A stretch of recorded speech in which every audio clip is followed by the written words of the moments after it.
marka hore waan salaamayaa subax wanaagsan. Assalaamu calaykum waraxmatullah. Waxaan doonayaa inaan siiyo warbixin kooban oo ku saabsan socdaal aan ku soo maray 3 waddan dhowaan. Socdaalkaas wuxuu bilowday 16 bishii May, waxaanan ku soo noqday waddanka 29 bishii May. waxaan soo maray 3 waddan, waddanka Sweden iyo waddanka Ingiriiska iyo waddanka Mareykanka. waddanka Ingiriiska, waddanka Sweden oo ugu horeeyay waxaan kala qayb galay furitaankii xafiiska Somaliland ee Sweden ayaan kala qayb galay.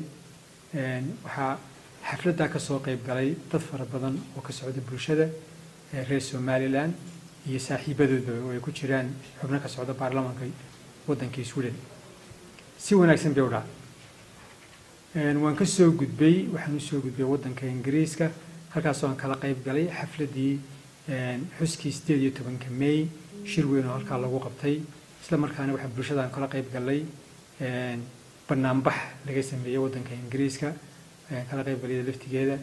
waxaa kaloo fursad aan u helay inaan waraysi badan aan la yeesho saxaafadda, BBC-da, raadiyowga, telefishinka, joornaalo kale oo ay ka mid tahay joornaalkan Financial Times-ka. waxaan kaloo la kulanay khubaro fara badan, niman looyaraa, dad badan baan runtii halkaan kala kulanay. waxaan uga gudbay waddanka Ingiriiska, waddanka Mareykanka, halkaas oo aan si rasmi ah uga furay xafiiska Somaliland ay ku leedahay dalka Mareykanka. intii aan joogay waxaan fursad u helay inaan la kulmo madax ka socota dowladda Mareykanka, xubno ka mid ah Congress-ka ama baarlamaanka Mareykanka laftigiisa, saxaafadda, khubaro kale ayaan la kulanay. si wanaagsan ayuu runtii ayuu noogu dhacay kulamada aan la yeelanay dadka kala duwan oo dhan. markii dambe waxaan uga gudbay magaalada Washington, magaalada New York, halkaas oo aan kula kulmay madax ka mid ah Jamciyadda Quruumaha ka dhaxaysa. ujeedada socdaalku runtii waxay ahayd in aan kala qayb galo, sida markii hore baan sheegay, bulshadeena xuska xafladda 18 May, isla markaana sidii aan u xoojin lahayn xiriirka naga dhaxeeya innaka iyo wadamada aynu soo maray.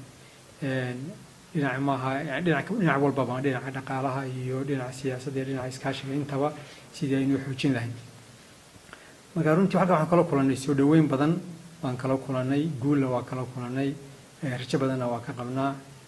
intaasaan kusoo koobayaa. wasaaradda arrimaha dibadda ee Ingiriiska iyo ta Mareykankuba had iyo jeer waxay soo saaraan talo ay u jeedinayaan shicibkooda marba xaaladda nabadgelyo siday tahay wadamada guud ahaanba, caalamka oo dhanba, oo dee Somalilandna ay ka mid tahay. talada imka ay ka bixiyeen markaad eegto website-kooda markaad gasho, runtii mid cusub maaha, waa mid beryahaba jirtay weeye. wadankii Soomaaliya la isku oran jiray Somaliland iyo Soomaaliya imika waa la isku qaadaa xaaladiisa. waa xaalad adag baa la yidhahdaa, waa looga digaa dadka doonaya inay u safraan. waxaa laga reebaa magaalada Hargeysa iyo magaalada Berbera ayaa laga reebaa. runtii taladaasu mid inagu habboon innaka maaha, waayo xaaladda nabadgelyo ee ka taagan Somaliland way ka duwan tahay xaaladda nabadgelyo ee ka taagan Soomaaliya. halkaa runtii waxaa ka jirta cadaalad darra ayaa ka jirta. haruna waan ugala wada hadalay. waxaan rajaynayaa in runtii arrinkaa in la saxo oo maxaan idhahdaa dadka dee warka saxa loo sheego ah Somaliland waa meel nabada la iman karo. iminkaba waa la joogaa, qofkuna mataqaanaa aanu kala kulmaynin wax mataqaanaa argagixisa ama dhibaato ah. kolley arrinkaa haruna waan uga hadlaan u malaynayaa. xaqiiqdu waxa weeye ilaa iyo iminka shirkadda maamusha dekedda Berbera waa shirkadda aynu wada leenahay innaka iyo dowladda Imaaraadka maaha, innaka iyo DP World, shirkadda DP World. hase yeeshee waxaa la isla gartay si dowladda Ethiopia u isticmaasho dekedda iyada laftigeeda inay dana ku yeelato oo ay maal gashato. sidaa u maal gashanayso maxaa idhahdaa shirkadda DP World maalgashiga waxaa la isla gartay inuu noqdo qiyaastii markuu la isla fahmo, weli wada hadalkii baa socda, weli muu dhammaanin, inuu noqdo ilaa 19. sida loo kala siinayaana waxa weeye 14% waxaa siinaysaa DP World, inana waxaan siinaynaa 5%. saas bay noqonaysaa insha Allah. siyaasadda runtii waxday isbedelaan uusaa kamaanaan dareemin. Somaliland waxa loo ictiraafsan yahay dee waddan jira oo buuxiyey shuruudihii lagu ictiraafi lahaa waddan oo dhan lagu ictiraafi lahaa. weli dabcan madax banaanideena ictiraafka madax banaanideena wuu naga maqan yahay.